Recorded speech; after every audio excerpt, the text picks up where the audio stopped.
Essa é a venda perfeita. Eu vejo que muitos empreendedores têm muita paixão, muita energia, mas eles não estudaram o mercado do que eles querem se posicionar. Onde está a maior parte da receita das empresas? Está na carteira de clientes. E é isso que a grande parte dos empreendedores esquece. Eu quero crescer, eu quero trazer mais clientes, eu vou trazer clientes a qualquer custo. Falei, cara, para. Vamos olhar para a sua carteira, vamos definir qual que é o potencial de receita dentro dessa carteira e, atrelado a isso, olhar qual que é a capacidade de cada vendedor meu para cuidar dessa carteira. Desejo ardente ou dor latente associado a um vendedor bem treinado, que tem uma capacidade muito boa de mostrar que a solução dele é a melhor, tecnicamente todo mundo acha que isso já seria suficiente para fazer uma venda, mas não é. Tem ainda outros 2 fatores embaixo, que é quanto de energia eu vou ter que investir, não só de dinheiro, mas quanto de tempo, energia, sim, e de dinheiro, que é o terceiro fator, eu vou investir para ter essa solução. Tem gente que não compra, não é porque não tem dinheiro, é porque acha que ele vai ter que colocar muita energia para resolver aquilo e ele não quer. Então, como a gente gera valor? Equalizando esses indicadores. Você junta os indicadores, você equaliza isso ao longo da negociação, entende o que é valor para ele, vai regulando esses outros componentes, até que você acha o ponto ótimo do cara falar assim, cara, eu quero muito mais comprar de você do que estou percebendo que você quer vender para mim. Eu estou precisando muito mais de você do que você de mim. Porque realmente foi uma aula incrível. Tem negócio que não vende porque não sabe se posicionar. Tem negócio que até vende, mas nunca vê o lucro aparecer. O resultado é sempre o mesmo. O dono da empresa trabalhando dobrado, equipe perdida e caixa no vermelho. No episódio de hoje, a gente vai falar sobre o diagnóstico que todo empreendedor precisa fazer. Por que o seu negócio não vende de verdade? Mais importante do que corrigir os erros que travam as vendas e o seu crescimento, é entender o como o seu negócio vai crescer a partir do seu business model. Eu sou o Felipe Atab e esse é o Fecha a Conta, o podcast da Conta Azul, que ajuda donos de negócios a fecharem a conta e não as portas. Bora pro episódio.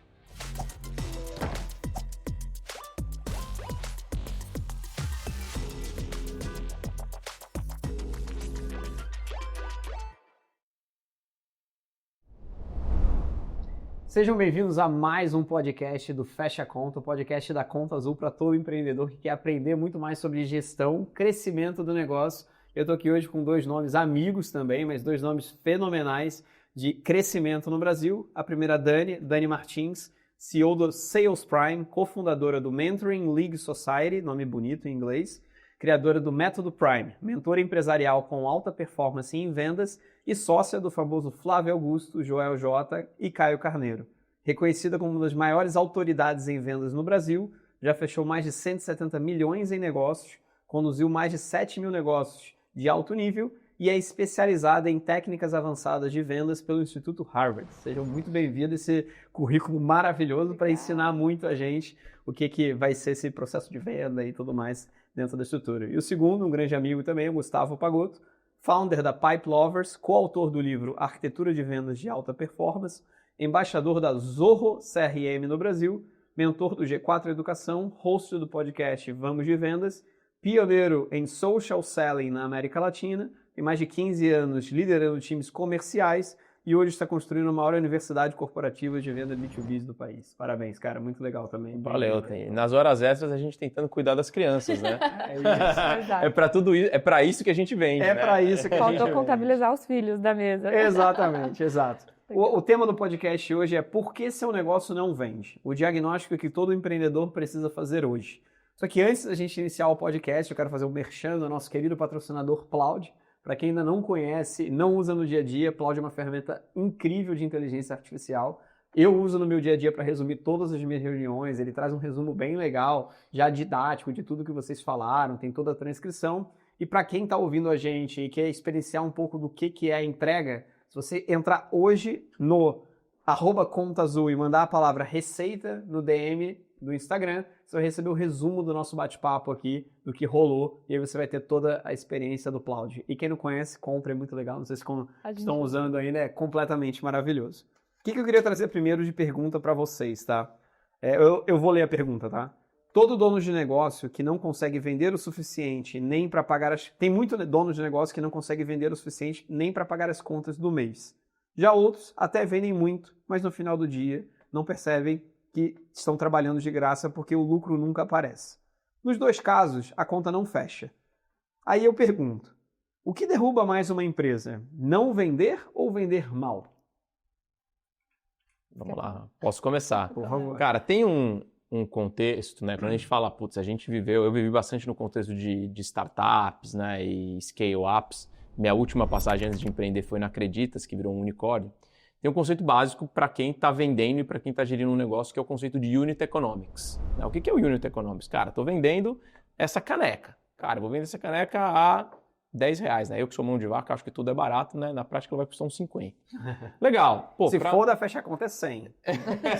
Exatamente. Não, depois que a gente tomar um golinho aqui. Exato. Mas quando assim, eu vou colocar um produto no mercado, eu preciso fazer a matemática antes de como que essa conta fecha no final das contas. Então, quanto que eu vou colocar de imposto, quanto que eu vou gastar de marketing, quanto que eu vou gastar de vendas, quanto que eu vou gastar de dinheiro parado, principalmente se eu estou trabalhando com um custo fixo, qual que é a minha estrutura onde eu vou diluir esses custos. Então, o primeiro trabalho antes de sair para vender é fazer conta para ver se isso é viável.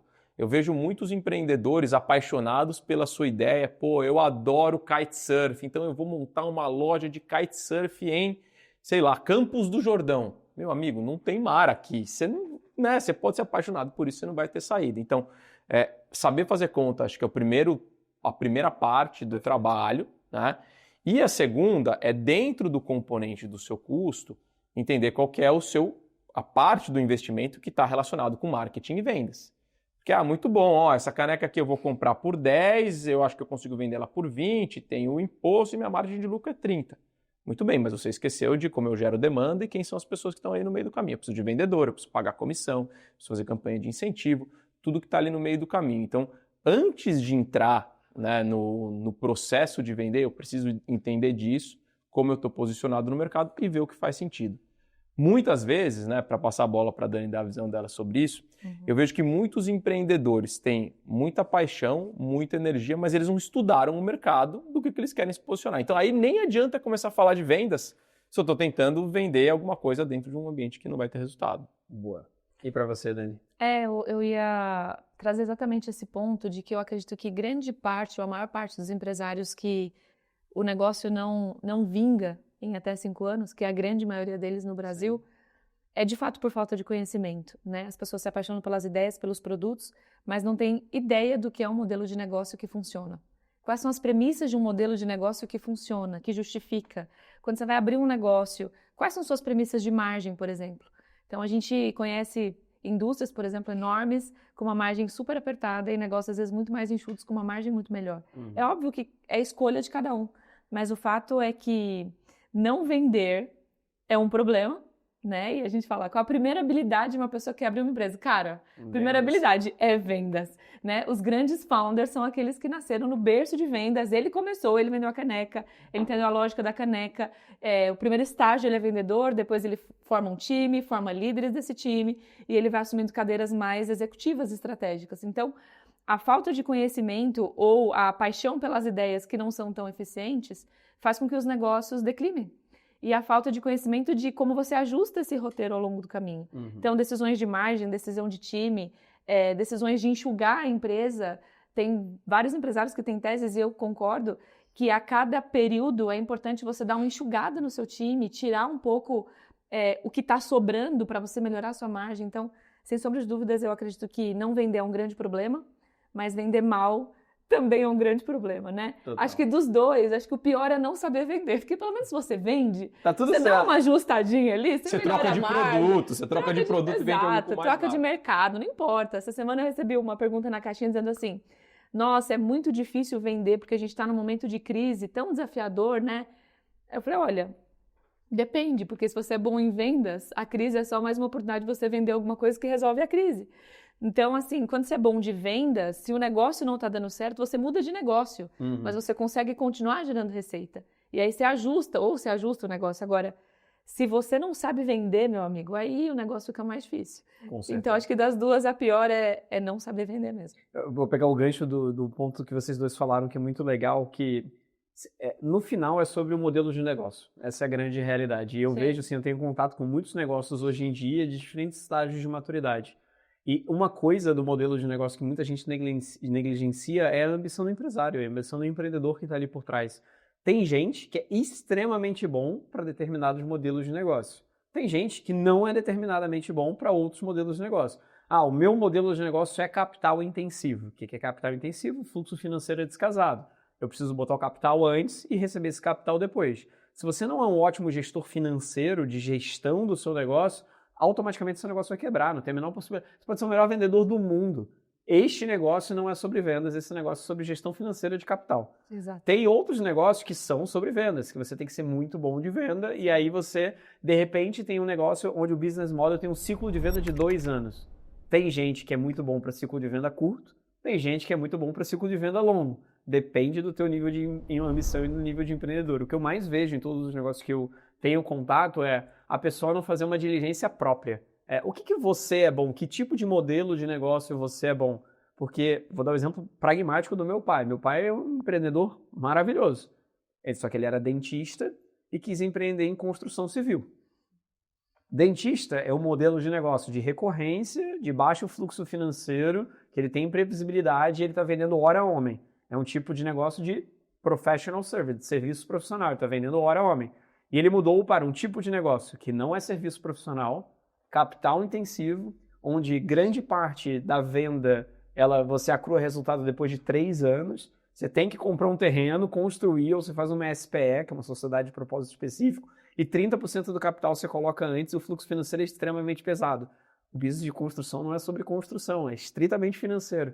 Como é que sai daqui para cá? Não deu, ele tentou e quebrou. Então, assim, a realidade é você tem que saber o que você é bom e como isso é a forma de você gerenciar. E entender os números, o Unit Economics é parte do business model. Sim. Se você não entende o Unit Economics, não adianta você fazer força. Você pode ter toda a força do mundo, você vai quebrar o seu negócio. E a Dani comentou um exemplo, eu vivi o exemplo do corte contínuo nas empresas para aumento de margem. Eu fui da Ambev 10 anos. A Ambev foi uma das quase que concebeu isso e ficou muito conhecida através do OBZ, que é o Orçamento Base Zero.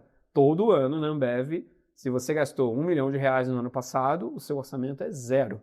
Você tem que me justificar linha a linha para você saber se você vai ter R$100 mil de orçamento ou se você vai ter 30 milhões de orçamento. Não importa o que você gastou no ano passado. Então, existe um corte contínuo e eles sempre falam da metáfora da unha. A unha vai crescer. Custo ela vai crescer independente do que você fizer. A única certeza que a gente tem dentro das empresas é que o custo vai aumentar. Por uma questão inflacionária. A inflação cresce, automaticamente o custo aumenta, você tem que pagar mais caro e tudo mais. A inflação, ela existe. A gente não tem deflação no Brasil, a gente tem inflação no Brasil. Então, a realidade é... Sem fazer nada. Sem fazer nada, absolutamente nada, você já vai pagar na média a inflação mais caro dentro de qualquer coisa. Só que você não tem previsibilidade de venda. Então, essa é a maior dificuldade. Então, em negócios de business model que dependem muito da previsibilidade de venda, tem negócio que eu venderia com margem negativa. Porque mesmo sendo um cliente ruim, eu colocaria o cliente para dentro para você fazer uma nova pernada. Porque a questão inflacionária, econômica, etc., ninguém tem previsibilidade disso. A realidade é essa. O Banco Central lá tenta colocar algumas coisinhas para ajudar a gente lá na Selic, mas na média ninguém tem a previsibilidade perfeita. Então, tem tipos de negócio que eu venderia com prejuízo. Eu venderia com prejuízo para simplesmente empurrar para frente a morte. E tem muito empresário que gira nisso, né, cara? Assim, a gente tem lá dando aula no G4, a gente vê muito empresário, né? E assim, eu brinco que quando eu vou nesses grandes eventos com muito empresário, o Dani deve ver muito isso lá na MLS. Cara, você chega lá, você vê a galera, aí você vê o cara chegando, baita carrão, o cara que chega de helicóptero, o cara que comprou jatinho. Eu tava num evento outro dia lá, o pessoal tava discutindo, qual que é o melhor seguro pro meu avião? Eu falei, você fala, não é possível, cara. Aí você começa a entender o modelo de negócio da galera, você começa a ouvir as histórias depois de, esse cara quebrou, esse cara tinha não sei. Por quê? Porque ele quebrou, ele tinha um modelo de negócio que girava muito dinheiro, capital. Mas muito capital. O cara não soube fazer conta, o cara pegou, legal, o cara girava disso aqui, ele pegava dinheiro com uma factoring a 3% ao mês. É isso aí. Então, antes de você botar o carro novo, você precisa saber, cara, se você está fazendo um negócio que vai te dar dinheiro no final das contas ou não. Vender mais, ter mais funcionário, ter mais estoque, ter mais loja. Isso não necessariamente significa que você é um empresário de mais sucesso. Sim, acho que é escolher o jogo que quer jogar, né? Exatamente. Escolhe o jogo que quer jogar, avalia suas habilidades de como lidar com isso. Perfeito. Né? A gente estava olhando o case da Nubank, que levou 10 anos para ter lucro, e aí depois cresceu muito. Você tem que ter muito estômago para ter um negócio com um risco altíssimo, um custo altíssimo para ter lucro dali 10 anos, mas beleza. Perfeito. Escolhe o jogo que quer jogar. né? Eu escolho o jogo do lucro. É. Para mim, a questão tem que fechar o ano, tem que fechar com lucro. Tem que gerar lucro líquido. Tem que gerar, eu acho que métrica de faturamento, para mim, realmente é vaidade. É vaidade. Eu acho que tem que ter meta de margem mesmo e trabalhar para isso. Na minha visão, né? O Flávio tem essa tese, que um modelo de negócio muito bom com uma pessoa mediana, ele ainda dá certo. Ele ainda dá certo. Tem mais desaforo, suporta mais desaforo. Ele suporta mais desaforo. Agora, uma pessoa extraordinária, incrível, maravilhosa, com modelo de negócio fracassado, cara, ela vai dar muito murro em ponto de faca para chegar num resultado relevante dentro da tese de vida dela, né? Dependendo de onde ela quer chegar. Mas acho que é isso. E entendendo essa ambição do empreendedor como um todo, por exemplo, o Nubank. O Nubank é um modelo de negócio que é onde ele serve a quem? Ele serve aos investidores institucionais que colocaram capital na mão de 3 cofundadores, e um desses investidores é o Sequoia, que é um dos maiores fundos institucionais do mundo. É claro que ele vai dar prejuízo durante 10 anos, porque o Sequoia não quer um retorno de investimento pequeno, ele quer um retorno de investimento enorme. Então vale a pena dar prejuízo durante 10 anos. Posso ser o CEO desse negócio? Eu não seria, tá? A Dani também não seria, provavelmente. Eu gosto de lucro líquido. Eu gosto de lucro líquido, olhar ali o lucro líquido. Então, existem negócios que a gente chama de money value, que é para dar dinheiro no curto prazo. Existem negócios de equity value, que é você está construindo um equity muito maior. Então, a gente fala o retorno do capital, é melhor eu não distribuir lucro e reinvestir dentro do negócio, porque eu estou maximizando o equity ali dentro. Então, tem várias formas para quem quer se especializar e entender um pouco mais sobre o business model. Existe um livro, infelizmente, em inglês, que é o Business Model Navigator. Existem 66 tipos de modelos de negócios diferentes. Você tem absolutamente a descrição de cada um deles e como gerenciar cada um deles muda completamente. Então, se você não leu, leia, porque ajuda você a entender qual tipo de negócio e como você deveria gerenciar. Antes disso, eu queria fazer, na verdade, um merchan agora da Conta Azul, porque a gente está falando muito sobre gestão. E gestão faz uma diferença enorme dentro do nosso negócio. Para você que está nos escutando, a gente está liberando um teste gratuito da Conta Azul para você.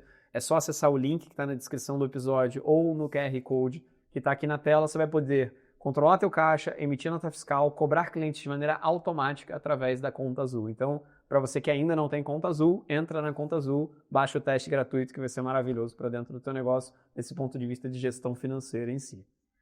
Eu queria trazer um primeiro case para a gente debater, porque hoje o Dinâmica é muito mais de case e a gente debate em cima. Então eu vou ler, tá? Esse case é um negócio B2B que fatura, mas não vê lucro. Qual é o case? Renata é dona de uma empresa de tecnologia que vende soluções para pequenas indústrias. Para fechar contratos, ela acaba oferecendo muitos descontos e condições de pagamentos esticadas porque tem medo de perder o cliente. O resultado é, mesmo com contratos assinados, a margem de lucro é baixa. O caixa vive apertado e a equipe de vendas sente que trabalha demais para pouco retorno. Renata começa a se perguntar, será que vale a pena crescer desse jeito?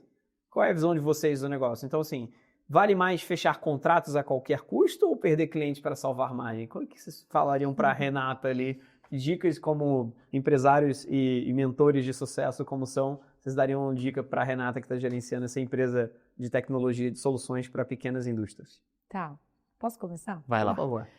A primeira coisa é que quando a gente vai avaliar os negócios e a gente mergulha um pouco mais na estratégia de vendas e como é feito, como esse time conduz as negociações, o que a gente percebe é que grande parte do lucro que deixa de entrar é pela incompetência da forma como as coisas estão sendo feitas. Perfeito. Então, o primeiro dinheiro que as empresas não estão pegando é o dinheiro da competência, de fazer as coisas da forma mais inteligente possível. É óbvio que você tem a opção de repente, dar um desconto muito grande para um cliente estratégico, porque isso pode representar a abertura de uma nova porta para você, um posicionamento diferenciado, ou algo que justifique você pagar esse preço do desconto que você deu de forma intencional. Acho que isso é super válido, né? Mas, no geral, as incompetências, por falta de inteligência na forma de vender, é o que está trazendo os maiores prejuízos para as companhias. Então, a gente atende bastante empresas de tecnologia. E quando a gente vai avaliar a forma como é feita a negociação, aí eu não estou nem falando tanto da camada estratégica agora. Estou falando da forma como esse vendedor vende. E eu digo que quando a gente tem que dar muito desconto, das duas, uma. Ou o produto está muito mal posicionado, ele realmente não resolve o problema e você tem que baixar o seu valor porque ele realmente não tem valor. Ou você não está conseguindo gerar valor o suficiente para justificar o preço. Perfeito. E isso está diretamente relacionado à inteligência de como o vendedor faz o que ele faz. Então, a forma como ele faz diagnóstico, a forma como ele conduz todo o processo, geralmente um ciclo de venda um pouco mais complexo, mais longo, que envolve uma habilidade muito grande de lidar com vários stakeholders ao mesmo tempo, porque não necessariamente é uma decisão que uma única pessoa toma. Às vezes tem várias pessoas envolvidas nesse processo de decisão e o vendedor, por baixa performance, por baixa senioridade, fica vendido nessa relação quando ele lida com alguém que sabe negociar um pouco melhor do que ele, sabe? Então, acho que eu quero trazer para esse lado, talvez o Gu vá complementar com uma visão um pouco mais ampla, mas na minha visão dos times que a gente treinou e que a gente treina de tecnologia, a gente tem um case muito interessante, que é de uma menina que tinha um ciclo de decisão de compra de 180 dias, vendendo tecnologia, uma empresa multinacional, e aí foi aplicando o método, a gente tem um método que são as 5 inteligências de vendas, e a gente olha para vários aspectos que envolvem a performance de alto nível de venda, principalmente uma venda consultiva. E aí ela foi colocando em prática, ela reduziu o ciclo de 180 dias para 30 dias. Ela bateu o recorde de uma venda feita em 24 horas, Que legal. de algo extremamente complexo. E, cara, bateu o recorde histórico da empresa. Ela tinha vendido 3 milhões num ano, 4 milhões num ano. No ano seguinte, a meta dela foi para 12, ela bateu 16. Que legal. Então... Ano que vem já é 32. Aí eu trouxe ela para trabalhar comigo. Exato. Se ela é tão boa assim, vem pra cá. Mas é verdade. E ela se tornou treinadora do método e hoje a gente leva isso para várias empresas do Brasil. Que legal. Mas o fato existe muita oportunidade na margem de incompetência e falta de preparo dos nossos times. Só aí a gente já pode ver uma melhoria muito grande de margem, de vendas maiores. E o desconto, o excesso de desconto, né? Não estou dizendo que a gente não tem que dar, mas o excesso de desconto geralmente mora na falta de inteligência na forma como conduzir o processo de vendas. Perfeito. E para você, Gu? Cara, sim, acho que vou complementar com uma resposta técnica aqui do lado da Dani. Vamos lá, eu sou advisor de algumas empresas, o que eu faria aí no caso da Renata? Boa. Onde está a maior parte da receita das empresas? Está na carteira de clientes. E é isso que a grande parte dos empreendedores esquece. Perfeito. Eu quero crescer, eu quero trazer mais clientes, eu quero trazer clientes a qualquer custo. Falei, cara, vamos olhar para a sua carteira, vamos definir qual que é o potencial de receita dentro dessa carteira. Tem uma metodologia específica que chama White Spaces, né?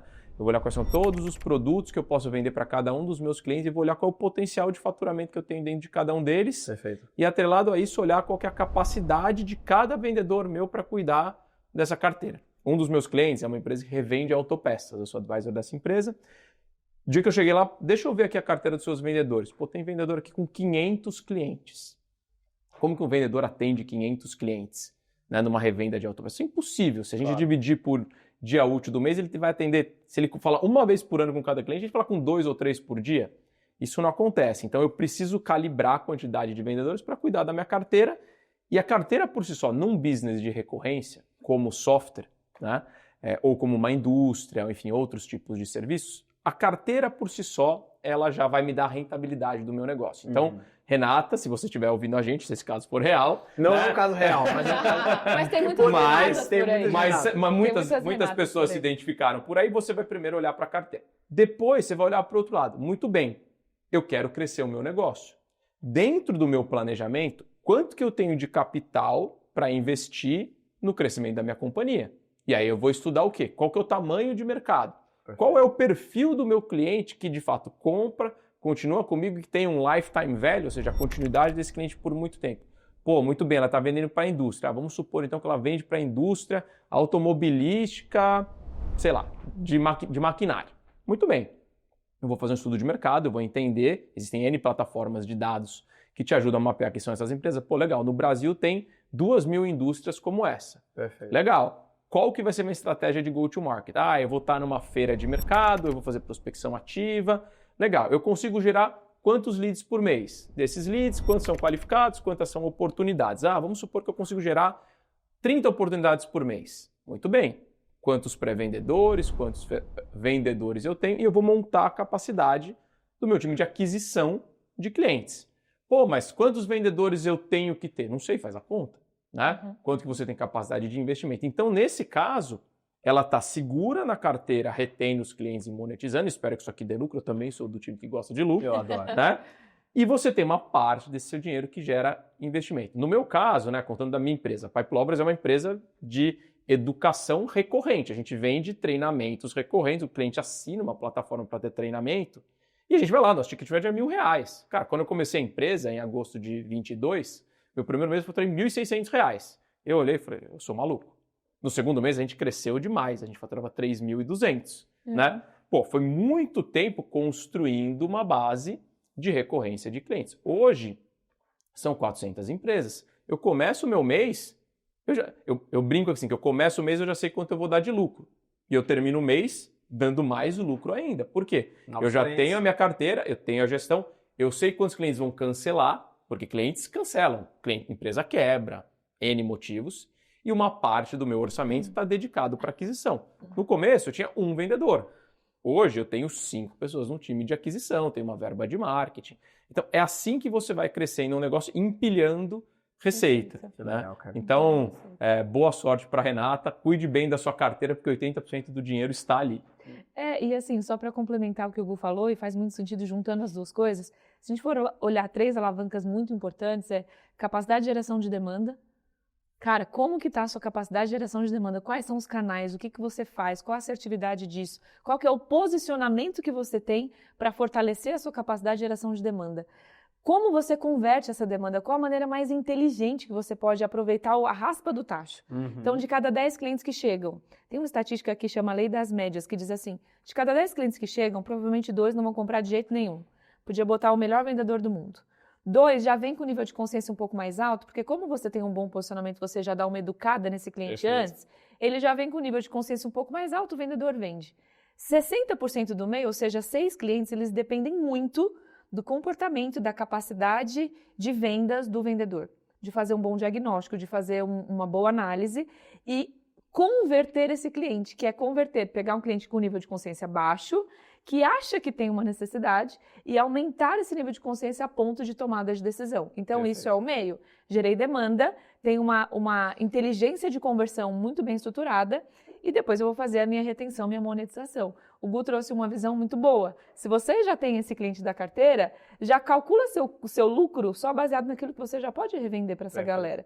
Só que também gasta só o que você pode, investe só o que você pode em crescimento. O que você pode e não deixa de fazer a geração de demanda e de aproveitar todo esse trabalho, que tem gente que é ótimo em fazer geração de demanda e péssimo em converter isso em receita. Né? Perfeito. Então, acho que essas 3 alavancas vai ajudar muito a Renata. E pelo amor de Deus, quem vende software aqui não dá desconto na mensalidade. Né? Esse é maior, né? Cara, você está matando o seu negócio. A gente ali vende mensalidade, e aí ferrou, né? Quem estiver assistindo o podcast for lá comprar Pipe Lovers depois... Assim, a única forma que a gente negocia lá é desconto na primeira mensalidade.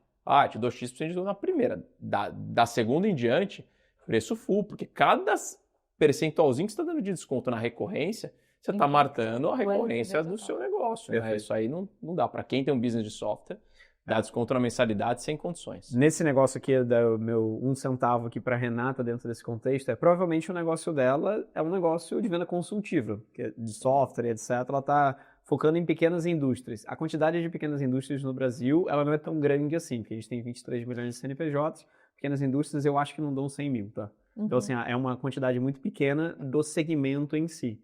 Como é uma venda consultiva com um mercado endereçável pequeno, provavelmente, se o negócio dela não tem a recorrência da previsibilidade, não tem como parar de pé.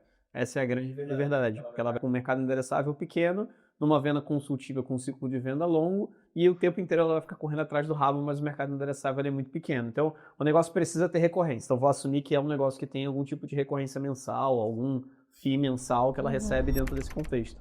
Para esses tipos de negócio, o business model para esse tipo de negócio, ele independe do preço. É muito louco isso, porque o preço de entrada ele é menos importante do que o preço da relação. Você dar na primeira entrada é perfeito, porque você quer que ele entre. Claro. E depois que ele está ali dentro, a relação é muito grande. Então, para esse tipo de business model, eu não digo nem em CAC. Custo de aquisição de cliente é irrelevante dentro desse contexto, porque é a barreira de entrada que é um principal problema. Então, reduzir ciclo de venda, que foi o exemplo que você deu, e trazer outras coisas que façam com que esse cliente fique mais tempo dentro da tua relação, é mais importante do que um novo cliente. Então, se ela está dando desconto e mantendo a operação no contrato, a conta que ela deve fazer é sobre tempo de payback. O que é payback? O quanto que eu investi para ter aquele cliente, o quanto de tempo esse cliente demora para retornar esse principal e depois vira lucro líquido dentro. Porque em negócios de recorrência, o que muita gente negligencia é que o CAC é irrelevante, porque o custo de aquisição é irrelevante. O que é mais caro dentro de negócios de recorrência é o custo de servir. Sim. Porque o custo de servir é mês a mês ali dentro. Vou pegar o exemplo de telefonia. tem um custo de aquisição de, sei lá, R$200 para ter a TIM ter o nosso telefone e a nossa conta de internet. Só custa R$100 mesmo? Não, porque teoricamente você usa os megas, você tem todo o restante do serviço que ele está prestando. Cada mês, a margem dele é comida pelo custo de servir e não pelo CAC. Então, o que ele tem que fazer de conta? Quanto que custou para esse cliente entrar, quanto que custa mensalmente para eu servir ele. A margem líquida, eu pago R$100 na minha conta. Quanto que eu custo de servir, quanto que é a minha margem? Vai dar 20% dos R$100. Então, R$20. Se eu gastei R$100 para ele vir, vai demorar 5 meses no mínimo para esse cliente ter o tempo de payback. Depois desses 5 meses, só existe o custo de servir, não existe mais o restante. E é só o lucro dentro da operação. Então, a maior dica que eu dou para ela é, ela está sofrendo em algo que é inerente ao business model dela. O business model dela precisa ter uma dificuldade de capitalização, porque a forma de monetização do negócio dela depende de fluxo no tempo. E dado que depende de fluxo no tempo, o tipo de negócio dela é sobre gestão financeira. Porque a gestão financeira é você está alocando capital agora e talvez ele retorne daqui a 12 meses. Então, eu vou dar um exemplo. E é por isso que esses negócios, eles começam a girar devagarzinho. Devagar e ele acrua resultado com o tempo. Porque Assim, você tem massa. existem telecoms que eu ajudo, que é o LTV do cliente são 78 meses. Todo mundo gostaria de ter um cliente com 78 meses, concorda? E se eu te falar que o tempo de payback são no mês 58? Nossa Senhora. Você vai ter 58 meses de prejuízo para no 58 até o 78 você gerar margem líquida para dentro da tua operação. O nome desse negócio? Capital intensivo. O fluxo financeiro é invertido. Então, assim, ela está sofrendo em algo que é inerente ao business model dela.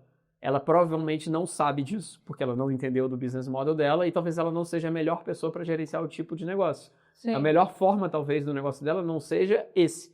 Talvez seja vender um serviço. Demite toda a equipe, faz tudo, faz algum produto específico de advisory para alguma coisa e ela vai vender a hora dela e vai acruar resultado sem ter o fluxo financeiro invertido. Então, a principal coisa que eu daria de dica para ela é estuda o teu negócio. A partir do teu negócio, entende que ele é um negócio de payback, não necessariamente um negócio de aquisição. Margem negativa durante muito tempo é inerente ao seu modelo de negócio. Eu tenho que entender qual é o seu fluxo financeiro do quanto você suporta por quanto tempo. Então, pode ser 6 meses, pode ser 12 meses, pode ser 20 meses dentro dessa jornada como um todo. Eu queria te fazer uma pergunta, Dani. Você tem muito conhecimento dentro da lógica de vendas. Como é que se mantém firme na questão do preço quando você está negociando com o cliente? Para você não dar desconto e botar. Porque assim, a gente, todo mundo aqui é de vendas. A gente quer vender, essa é a grande realidade. E o cliente sempre quer desconto. Então, assim, é uma jornada de quase imbatível o tempo inteiro. Como é que eu me mantenho firme no preço em si, no que eu quero? Tá. Como é que eu entrego valor e não preço? Essa é a grande realidade. Tá bom. Tem uma teoria que chama teoria de valor. É quase como uma equação, assim, né? Você associa os KPIs os indicadores dessa equação, está relacionado a basicamente 4 coisas. Então, a primeira coisa é o tamanho da dor ou do desejo desse cliente. O que determina o ciclo médio de decisão de compra, a urgência com que ele compra, é o sentido que o que ele está comprando resolve na vida dele naquele momento. Então, quando a gente fala sobre vendas, a gente fala que 85% das decisões são baseadas em fatores subconscientes emocionais, então isso é um ponto.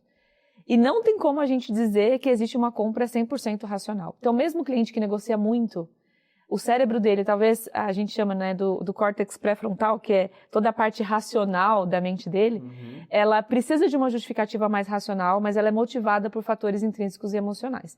Então, quando a gente olha para isso, e eu gosto muito de estudar o cérebro, como que ele compra, por que as pessoas compram, por que elas compram coisas tão caras em espaço tão curto de tempo e outras coisas que relativamente eram tão mais necessárias e importantes para ela quer o máximo de desconto. Como que a experiência de compra que ela teve afetou a forma como ela se sente na liberdade de pedir desconto ou não pedir? Porque dependendo da forma que você negocia, é óbvio, tem algumas exceções para tipos de produtos. Commodity é outro negócio. Perfeito. Depende do negócio, mas estou falando que é uma venda consultiva, B2B, que de fato você consegue gerar valor naquilo que você vende. Você não tem um competidor que vende exatamente o que você vende por um valor menor. Dá também para se diferenciar. Você pode usar outros caminhos para isso, mas é um pouco mais desafiador. Agora não, eu consigo gerar valor, o meu produto, o meu serviço realmente resolve um problema, eu tenho um diferencial competitivo forte, beleza, consegui gerar uma percepção de valor. Valor é percepção de valor. Perfeito. Você pode ter um vendedor que gera no cliente uma percepção de valor absurda e no final o cliente fica com vergonha de pedir desconto, e o vendedor que vende a mesma coisa e no final o cliente esmaga ele para pedir desconto.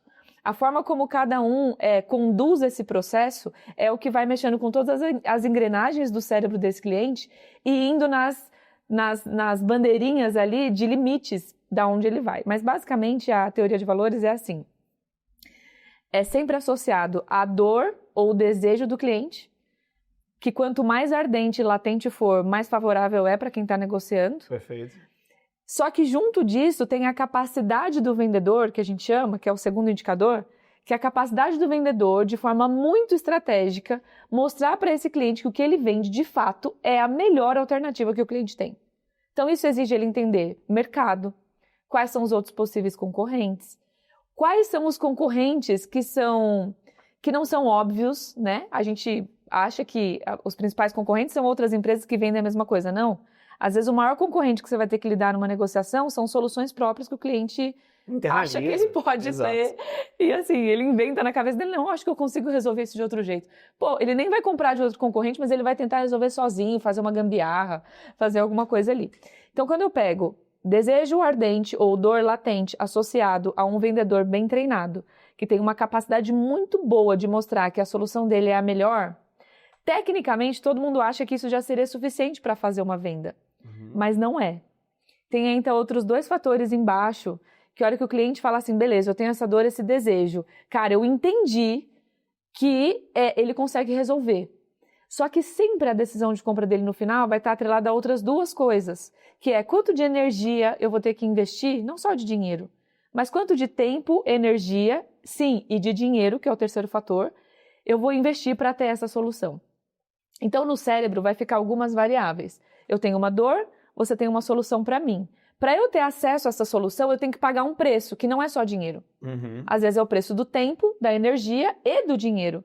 Tem gente que não compra, não é porque não tem dinheiro, é porque acha que ele vai ter que colocar muita energia para resolver aquilo e ele não quer. Perfeito. Você vai num endócrino, aí você fala assim, cara, eu quero emagrecer 30 quilos. O cara é rico, ele não tem problema de pagar um tratamento de 30 mil por mês.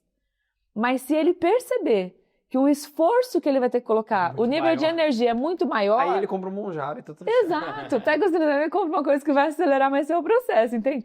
Mas o cérebro sempre vai fazer essa conta de tempo, energia, dinheiro, baseado no tamanho da dor, com o tamanho do desejo e com a capacidade do vendedor de mostrar isso para ele. Então, como a gente gera valor? Equalizando esses indicadores. Super legal. Você junta os indicadores, você equaliza isso ao longo da negociação, entende o que é valor para ele, vai regulando esses outros componentes, até que você acha o ponto ótimo do cara falar assim, cara, eu quero muito mais comprar de você do que estou percebendo que você quer vender para mim.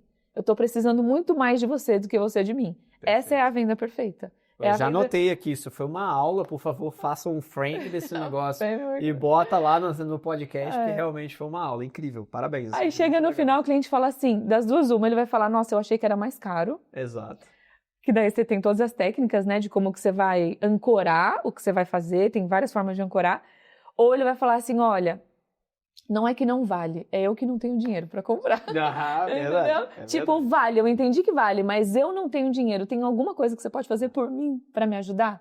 Você inverte a lógica. Eu gosto muito disso. Tem um, eu acho que é psicanalista, ele chama Daniel Kahneman, que ele escreveu um livro do pensamento rápido e do pensamento devagar, Think Fast and Think Slow, que é uma coisa é quase uma metodologia econômica. E ele ganhou o Prêmio Nobel de Economia. Ele foi o primeiro cara que não é economista e ganhou o Prêmio Nobel de Economia.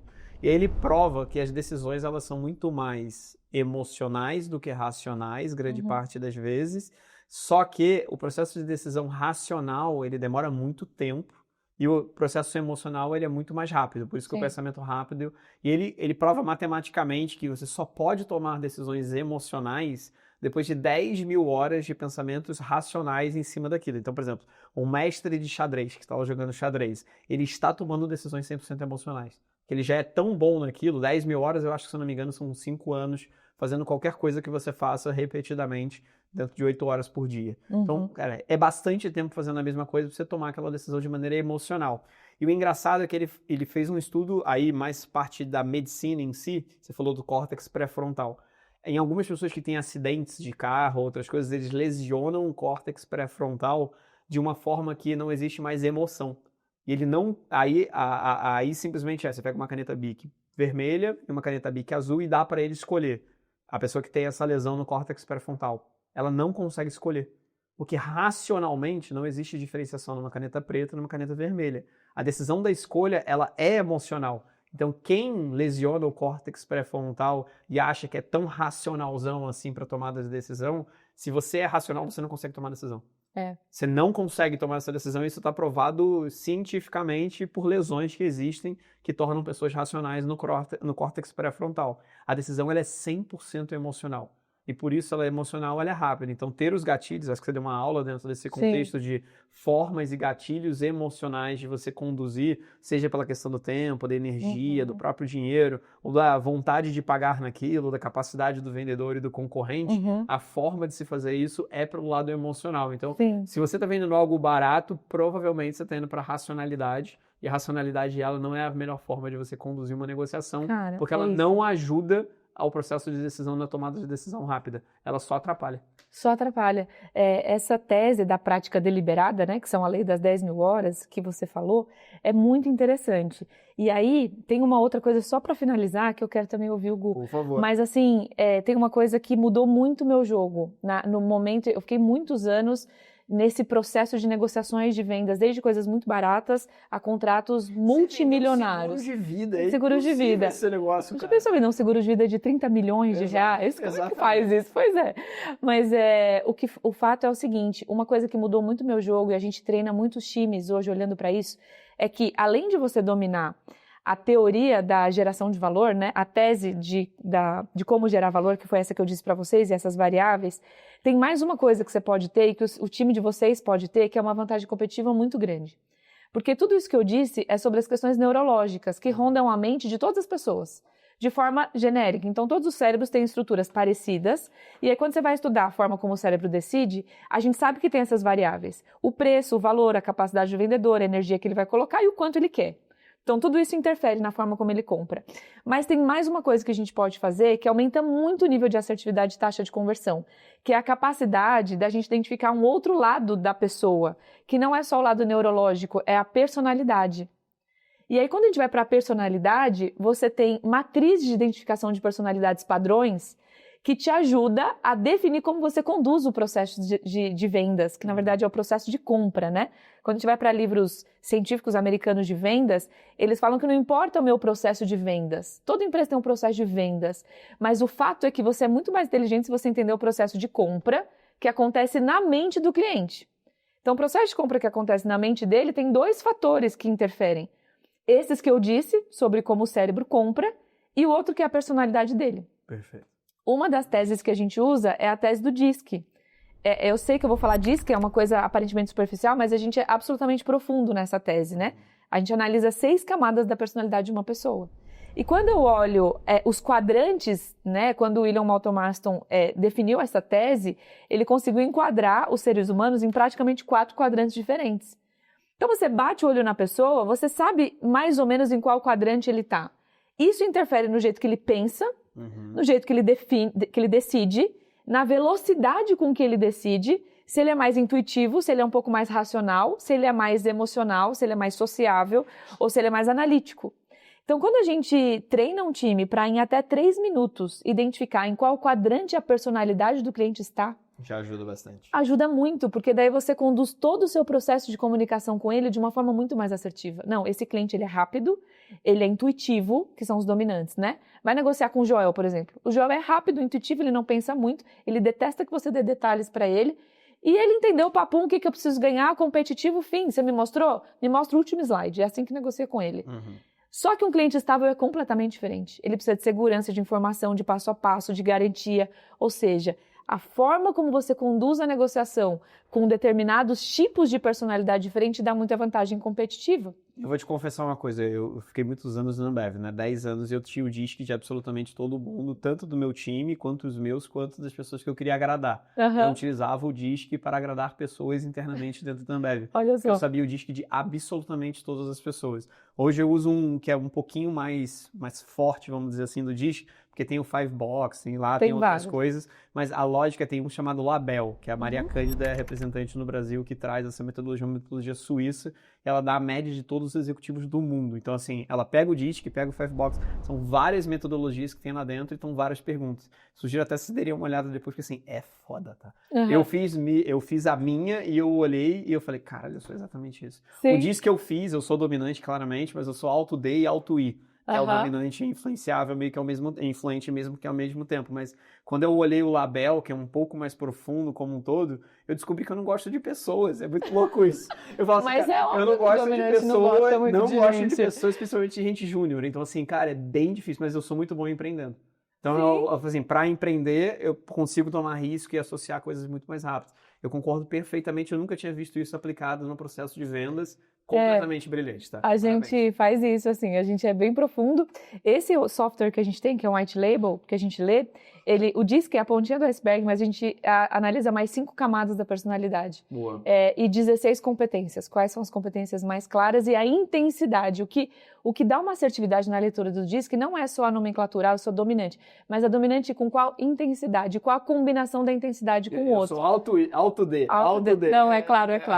Alto D não tem muita paciência com gente lenta, né? Com gente que tem ali uma limitação. Exatamente. Mas é isso. Então, Boa. acho que isso ajuda muito nisso. E para você, Pagotto, cara, você tem 15 anos de experiência em vendas B2B dentro da tua jornada como um todo. O que você viu que são as maiores dificuldades? Pegando até a Pipe Lovers em si. O que maior as pessoas buscam mais entrando lá? O que elas querem no final entrando? O que vocês conseguiram identificar de comportamento? Cara, sempre foi assim, interessante vendo essa discussão, a Dani dando uma aula aqui sobre comportamento humano e do cliente, né? Eu já gerenciei equipes de mais de 250 pessoas de vendas, né? E você vai ter, cara, literalmente um zoológico. Você tem gente de tudo, que se alimenta de coisas diferentes, que tem motivações diferentes, tem ambições, tem níveis de conhecimento diferentes. Quando você quer construir uma máquina de vendas, né? Você contar com o talento na ponta e a capacidade que esse cara vai ter de tomar uma decisão, é impossível você escalar um negócio. Então, o que eu tenho percebido, seja na Pipe Lovers, seja no G4, enfim, as empresas que conseguem estruturar os seus processos de gestão de vendas de uma forma efetiva, é isso que leva empresas para um outro patamar. Você depender, tem muita empresa, principalmente empresário pequeno e médio, cara, tem a minha empresa que eu dependo aqui, eu brinco que é do meu pupilo. Você tem aquele vendedor que é o seu pupilo, que começou junto com você, né? Pô, legal, essa pessoa ela veio ao longo de muito tempo acumulando conhecimento, ela tem uma habilidade natural, tem uma conexão emocional com o seu negócio e performa. Tá bom. E o segundo, o terceiro, o quarto, o quinto, o 10º, o 100º? Como é que você escala a sua máquina de vendas? Então, isso tudo passa, é o grande desafio das empresas, estabelecer os rituais de gestão, né? Os modelos e as práticas e as políticas e como que eu vou controlar isso efetivamente na ponta, né? Então, quando eu falo de gestão e estruturação de vendas, passa por efetivamente ter planejamento. Se você vai começar uma operação de vendas hoje, quanto que eu vou vender no ano? Pô, eu não sei, eu vou tentar, eu vou fazer o nosso melhor, eu vou chegar na meta. Cara, você tem que ter um planejamento, entender como que você vai chegar nesse número. Muito bem, esse é o papel do líder de vendas. Empresas que não têm bons gestores comerciais totalmente dedicados, não tem como dar certo. Eu vou trazer o meu próprio exemplo. A minha empresa, quando eu resolvi tomar ela para o modelo de B2B, eu contratei o primeiro vendedor. A ideia inicial era não ter vendedores, o que é uma coisa muito louca para quem tem uma universidade de vendas, né? Falei, legal, tem muito lead aqui, não está convertendo. Contratei um vendedor, a gente começou a converter 4 vezes mais. Falei, opa, vamos ter que, infelizmente, ter uma força de vendas. Por favor. Né? Felizmente para quem gosta de ter vendedores, mas... Felizmente, né, gente? Mas na prática, cara, nenhum empresário quer ficar investindo em ter um time de vendas, de atendimento, de CS gigante. Você quer maximizar o seu lucro. Mas vamos lá, vamos construir uma máquina de vendas. Quem foi a segunda pessoa que eu contratei? O meu head de vendas, que hoje é o meu diretor de receita. Tá? Por quê? Essa foi a pessoa que estruturou os processos, que implementou o CRM, que definiu o modelo do pitch, que definiu quais eram os parâmetros que a gente ia acompanhar em cada uma das etapas, que definiu os rituais de treinamento, que faz o one-on-one com esses vendedores, que faz o acompanhamento do pipeline review, que estabeleceu qual é o perfil do vendedor ideal para a gente. Lá atrás, o nosso primeiro vendedor ganhava R$4.000. Isso é muito ou isso é pouco? Eu não sei. Legal, a gente contratou um outro. De 6. Pô, o vendedor de R$6.000 vendia 3 vezes mais do que o de 4. E aí, bom negócio ou não? Ótimo negócio, né? Muito bem, contratamos um de 8. O de 8 vende o dobro do que o de 6. Opa, muito bom. Contratamos um de 10, que custa ali 20, 25% mais do que o de 8. Esse cara está vendendo 10% a mais. Opa, Saturou. Encontramos onde está o meu modelo. Ah, legal. Esse é o nosso perfil de vendedor ideal dentro do quê? Do conhecimento de mercado que ele tem, das habilidades, da experiência. E com tudo isso, eu tenho um valor aqui que eu estou disposto a pagar para esse cara em termos do que ele vai me trazer de produto. Beleza. Agora você começa a estruturar a máquina. Então, de maneira geral, quando eu vejo empresas que estão num momento, cara, eu preciso acelerar as minhas vendas, eu não consigo vender mais, a minha carteira não está performando, é porque falta gestão. E o grande erro que eu vejo muitas empresas cometendo é promover por comodidade. Ah, pô, a gente está aqui na empresa, tal, a Dani é minha funcionária mais antiga, ela agora vai liderar o time de vendas. Ou, pô, eu tenho o Atab aqui, que é o meu vendedor que está mais tempo, que bate mais meta, pô, vou contratar alguém de fora para virar o chefe do Atab? Não. Você precisa contratar uma pessoa que saiba ser um gestor de vendas, porque é um trabalho muito chato, né? Cara, eu conto um pouco sobre rituais de gestão. Se você tiver 10 vendedores, que já é uma equipe grande, idealmente deveria ter 7 ou 8, né? Mas não é porque você é um gestor de vendas de 10 pessoas. Você vai fazer segunda-feira de manhã uma reunião de time, você vai fazer 10 one-on-ones de meia hora, então são mais 5 horas. Você vai fazer 10 reuniões individuais de revisão de pipeline com cada um dos seus vendedores. Só que são 16 horas. Pô, eu treino isso para gerentes, os gerentes falam, pô, Pagoto, mas aí eu só vou fazer reunião. Exatamente. O seu trabalho é fazer reuniões de acompanhamento com o seu time. Depois você vai ter pelo menos 2 a 3 horas de treinamento por semana.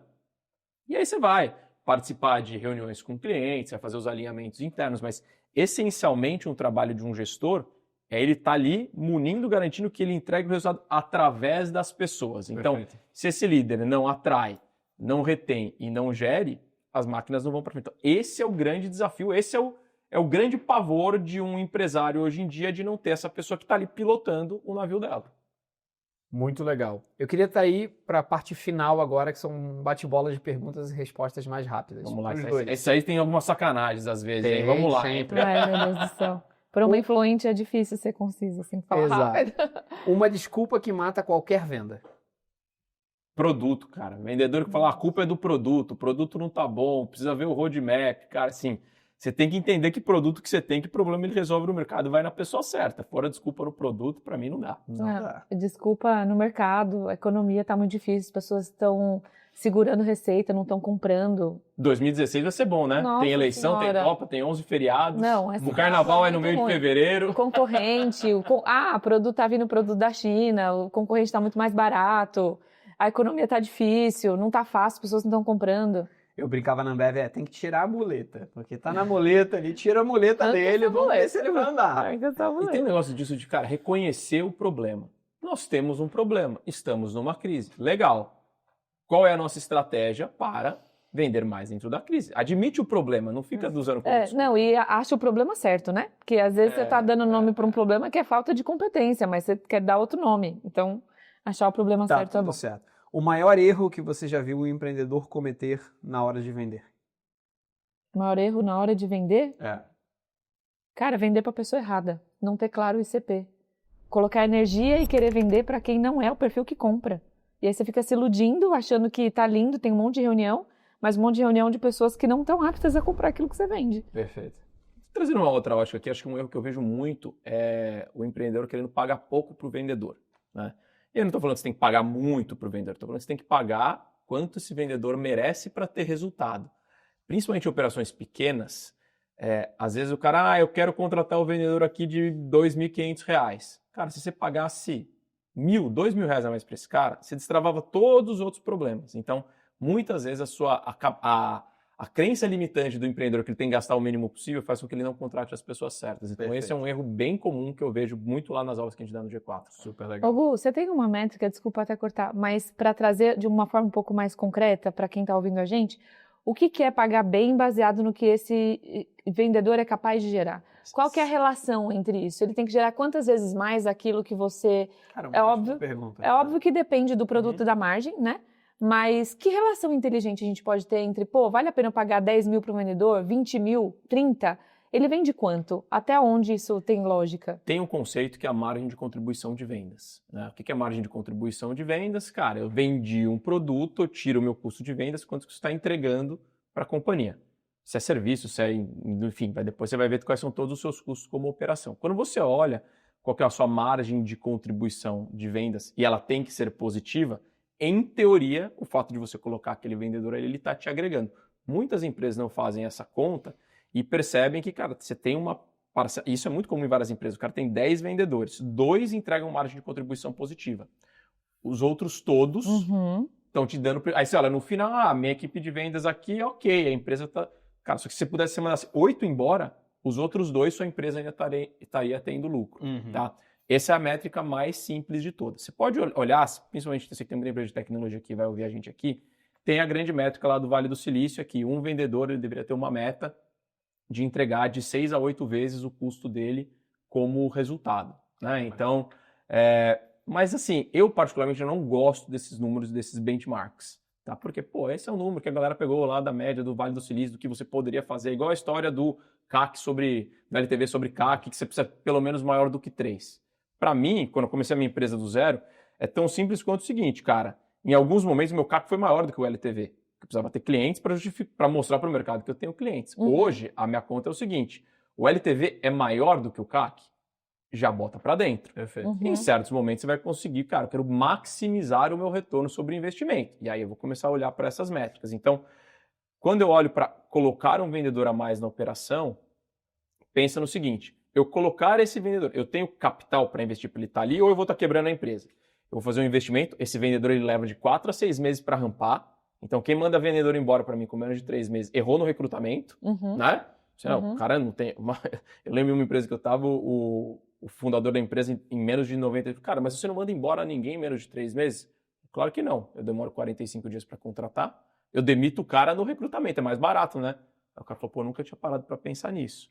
Então, acho que essa é a conta básica de você olhar se um vendedor custa muito ou pouco. Ele está te entregando margem de contribuição positiva, né? E ao longo do tempo você vai vendo como que você consegue aumentar a produtividade desse vendedor que naturalmente está te entregando mais resultado. A conta tem que ser simples. Precisa fazer muita conta para ver se valeu a pena colocar um vendedor, seu negócio não para de pé. Incrível. Cara, última pergunta para a gente finalizar. Uma pessoa que vocês gostariam de indicar para estar aqui junto comigo no Fecha Conta, batendo um papo, alguém que é inspirador, alguém que é legal, alguém que poderia trazer muita informação legal para todo mundo que nos escuta aqui no Fecha Conta. Eu vou ser enviesado na minha resposta. Eu acho que você deveria convidar meu pai.